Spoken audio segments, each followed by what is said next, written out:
Well, joining us now is freedom activist Monica Smith. Monica sued Victoria Police after she was arrested 3 times within 3 hours at an anti-lockdown rally in Melbourne. This is back during the height of the whole COVID nonsense back in 2020. In a victory for freedom, Monica won an unlawful arrest case against the police. She represented herself alone in court. But, Monica, it comes with a sting in the tail. Congratulations on winning your unlawful arrest case, but it does come with a sting in the tail.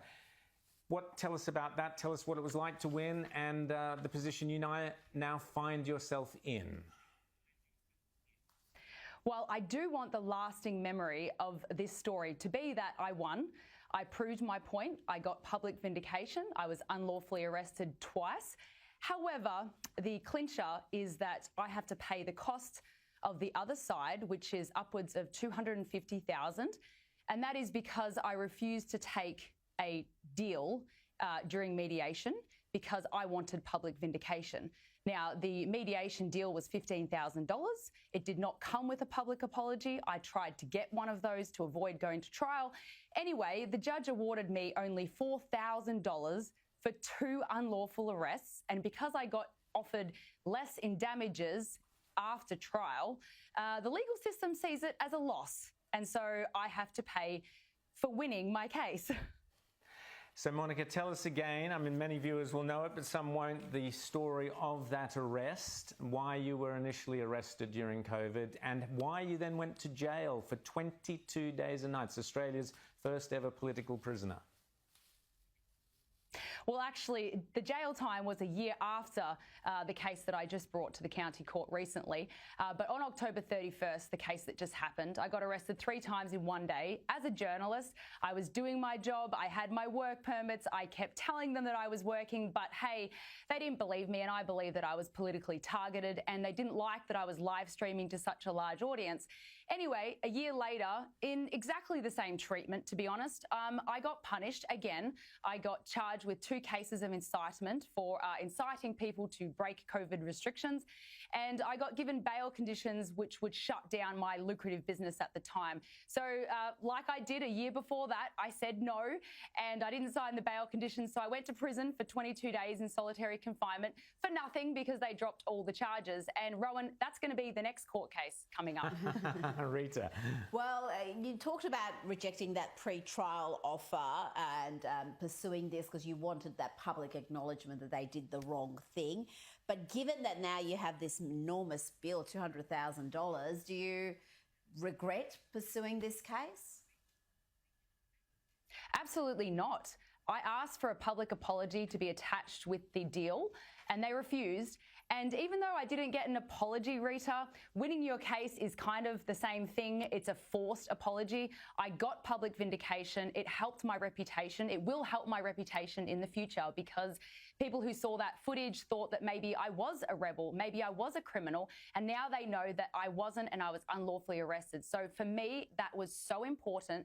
And it's really also critical to know that I am appealing this, I would say, ridiculous cost order, not just because I don't want to pay it, but because the message it sends to people is very, very dangerous. That if you're a citizen and you have the guts to go all the way and you represent yourself against a team of 4 lawyers, 2 barristers, 2 solicitors, and you win your case, you're still going to lose in the end anyway. So why even bother trying to pursue justice? And that is a very dangerous message, and I have to try to clear it up. So I am appealing.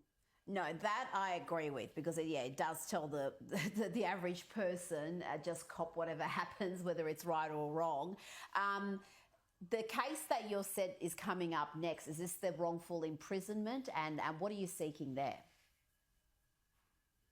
Well, I haven't completely organised my thoughts on that. We haven't put in the statement of claim yet, and of course I've been obviously a little bit busy. And one thing I've also learnt from this last case, Rita, is to not play all my cards online, not tell everyone everything that's happening. So I'm going to keep my cards a bit close to my chest on that one, but I can tell you that part of me did feel like not going to court over the 22 days in prison after the experience I just had. But then I reflected and realized that that's exactly what they want people to do, to sit down, to shut up, to take deals and just to do what they're told. And so I thought, no, I'm going to do the opposite. So it is going to be a big deal. However, if I got offered public vindication in a pre-trial deal and not an insulting amount of money for 22 days in solitary confinement, I would definitely consider taking the deal, Rita, as long as there is no non-disclosure agreement attached to it. So, Monica, I mean, it's extraordinary when we look back at COVID. It seems like a ghastly nightmare, but it does have huge ramifications. You fought as I guess, a freedom fighter, if you like. There's our footage we love playing there on the screen of the horrors that the Dan Andrews police regime inflicted on Victorians. It's completely changed your life, Monica. You know, all these ongoing court cases, etc. We had yesterday a big rally against the misinformation and disinformation laws in New South Wales, the Australian federal laws that are being proposed, combating misinformation and disinformation. Big rally in Sydney. What are your thoughts on the misinformation and disinformation debate? Well, it's very triggering for me, considering that I basically did go to prison for a social media post. And then you see in the UK, you know, middle-aged women are going to prison for retweeting other people's tweets. It's a very dangerous place to be, and I don't want it to get any worse in Australia. However, the parliament that we have at the moment put through the digital ID bill without any debate. They're allowing, you know, the Born Alive bill. They disregarded that, you know. So I don't have much faith in Parliament to push back on the disinformation, misinformation bill. So I'm concerned that it will go through to some extent, and I hope that the next government can do something about it. But I would say to the people out there listening, you know, sometimes you feel helpless. You know, what can you do to stop it? Because we haven't been successful in really being able to stop dangerous bills recently. The best thing that I think we can do personally is to stop self-censoring ourselves, because if we can't depend on the government to do the right thing, we have to depend on each other.